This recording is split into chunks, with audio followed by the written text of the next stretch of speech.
আসসালামু আলাইকুম।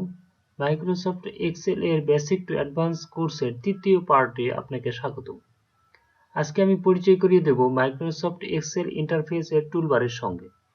যারা প্রথম ও দ্বিতীয় পার্ট দেখতে মিস করেছেন তারা উপরের আই বাটন থেকে দেখে নিতে পারেন। নাম্বার 22 ফর্মুলা বা ফাংশন বার। আপনি উপরে যে সার্চ অপশনটি দেখতে পাচ্ছেন, এই অপশনে সকল ধরনের এক্সেল শিটের ফর্মুলা বা অপশন দেখানো হয়। একে বলা হয় ফর্মুলা বার বা function bar. Number 23 worksheet tab. Excel শিটের একই ফাইলে একাধিক শিট নিয়ে আপনি কাজ করতে পারবেন। আপনি দেখতে পাচ্ছেন শিট 1, এরকম ভাবে একাধিক শিট নিয়ে আমরা কাজ করতে পারি। একে বলা হয় Excel sheet. Number 24 create new worksheet button. Excel শিটের পাশে যে প্লাস চিহ্নটি দেখতে পাচ্ছেন, এখানে ক্লিক করার সঙ্গে সঙ্গে আপনাকে নতুন একটি এক্সেল শিট জেনারেট করে দিবে। আপনি দেখতে পাচ্ছেন আমি প্লাসে ক্লিক করার সঙ্গে সঙ্গে দ্বিতীয় শিট চলে আসছে। এরকম ভাবে আপনি যতবার ক্লিক করবেন প্লাস চিহ্নতে, ততবার একটি করে এক্সেল শিট আপনার সামনে ভেসে উঠবে। এরকম ভাবে আলাদা আলাদা শিট নিয়ে আপনি আপনার ক্যালকুলেশন করে নিতে পারেন। Number 25 vertical scroll bar. আপনি ডান পাশে নিচের দিকে যে দেখতে পাচ্ছেন একটি রেখা, এই রেখাটিকে বলা হয় vertical scroll bar. Number 26 horizontal scroll bar. এই স্ক্রল বারটি সাধারণত ডান পাশের লম্বালম্বি বরাবর দেখা যায় যখন আমরা কখনো টেক্সট নিচের দিকে লিখে থাকি এবং সেই টেক্সটটি দেখতে সমস্যা হলে এই স্ক্রল বারের মাধ্যমে আমরা নিচের দিকে নিয়ে এসে ওই টেক্সটটি দেখতে পারবো। একে বলা হয় horizontal scroll bar. Number 27 page view.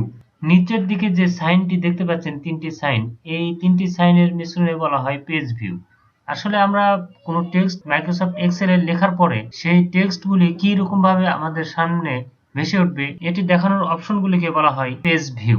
তো মূলত আমরা এখানে তিনটি অপশন দেখতে পাচ্ছি। প্রথমটিতে সিলেক্ট করা রয়েছে, এটিতে সিলেক্ট করার পরে এরকম ভাবে আমাদের ইন্টারফেস দেখাবে এবং দ্বিতীয়টি সিলেক্ট করার পরে আপনি দেখতে পাচ্ছেন আলাদা আলাদাভাবে আমাদের এক্সেল শিট দেখাচ্ছে।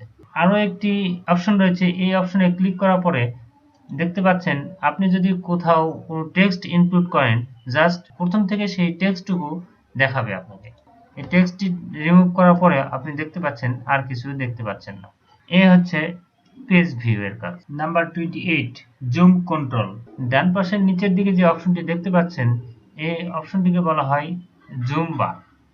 তো এই জুম বারের এক পাশে প্লাস সাইন এবং এক পাশে মাইনাস সাইন আপনি দেখতে পাচ্ছেন এবং আরেকটি 100% দেখতে পাচ্ছেন। মিডিলে থাকলে 100% এবং জুম ইন করতে চাইলে প্লাস সাইনে ক্লিক করতে হবে এবং জুম আউট করতে চাইলে মাইনাস সাইনে ক্লিক করতে হবে।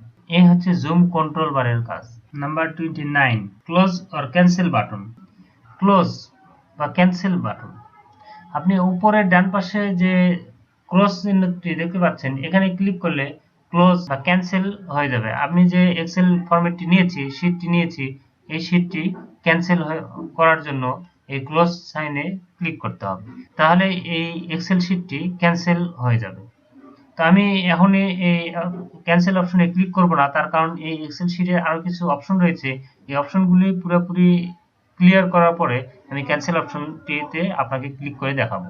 Number 13 maximize or restore button. এই ক্রস বা ক্যান্সেল অপশনের পাশে যে অপশনটি দেখতে পাচ্ছেন, এটি ম্যাক্সিমাইজ বা রিস্টোর ডাউন। এখানে ক্লিক করার পরে আপনি দেখতে পাচ্ছেন এক্সেল শীটের পরিবর্তন। এরকম ভাবে আপনি এই অপশনটিতে ক্লিক করার পরে এই এক্সেল শীটটি একটি সাইজে ছোট করে বা বিভিন্ন সাইজ করে আপনি এক্সেল শীটে কাজ করতে পারবেন। Number 31 minimise button. ম্যাক্সিমাইজের পাশে যে মাইনাস চিহ্নটি দেখতে পাচ্ছেন, এই অপশনটিতে ক্লিক করলে মিনিমাইজ হবে, অর্থাৎ আপনার এক্সেল শীটটি উপরের টাস্ক বারে থাকবে বাট ডিসপ্লেতে শো করবে না। আপনি দেখতে পাচ্ছেন এখানে ক্লিক করার পরে আমার এক্সেল শীটটি উপরে টাস্ক বারে চলে গিয়েছে এবং উপরে টাস্ক বার থেকে আমি আবার এক্সেল শীটটি নিয়ে আসতে পারবো। এটি হচ্ছে মিনিমাইজ বাটনের কাজ। Number 32 ribbon display.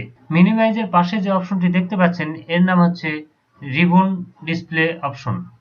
এই অপশনটিতে ক্লিক করে আপনি আপনার হাইডকৃত রিবন, অর্থাৎ আমি রিবন অপশনে গিয়ে যে হাইড করেছিলাম সে হাইড থেকে আনহাইড করতে পারবো এই রিবন ডিসপ্লে অপশন থেকে। এই রিবন ডিসপ্লে অপশনে তিনটি অপশন রয়েছে, auto hide ribbon, show tab এবং শো ট্যাব এন্ড কমেন্ট। এই তিনটি অপশনের প্রত্যেকটিতে আপনি ক্লিক করে দেখতে পারেন কোন অপশনটি আপনার ভালো লাগে। অটো হাইড রিবন, অর্থাৎ আমার সম্পূর্ণ রিবনটি হাইড করা রয়েছে। শো ট্যাব, এখানে শুধু ট্যাব অপশনগুলি দেখাবে। দেন শো ট্যাব অ্যান্ড কমান্ড, এখানে ক্লিক করার পরে আমাকে ট্যাব অপশন এবং রিবন অপশন সমস্ত কিছু এখানে ডিসপ্লে করছে। Number 33, user name. এই রিবন ডিসপ্লের পাশে যে আমার নামটি দেখতে পাচ্ছেন, এই নামটি মূলত আপনি যখন আপনার হটমেল অ্যাকাউন্ট দিয়ে লগ ইন করবেন তখন এই নামটি আপনাকে দেখাবে। একে বলা হয় ইউজার নেম, অর্থাৎ এই মাইক্রোসফট অফিস ওয়ার্ডটি কে ইউজ করছে তার নাম এখানে ইনক্লুড করা হয়। তো এই ছিল আজকের ভিডিও। পরবর্তী ভিডিও দেখার আমন্ত্রণ জানিয়ে এখানেই বিদায় নিচ্ছি। সেই পর্যন্ত সুস্থ থাকবেন, সুন্দর থাকবেন এবং আমার চ্যানেলটি সাবস্ক্রাইব করে পাশে থাকা বেল আইকনটি চেপে দিন, যাতে করে নতুন ভিডিও আপলোড দেওয়ার সঙ্গে সঙ্গে আপনার সম্মুখে ভেসে ওঠে। ধন্যবাদ।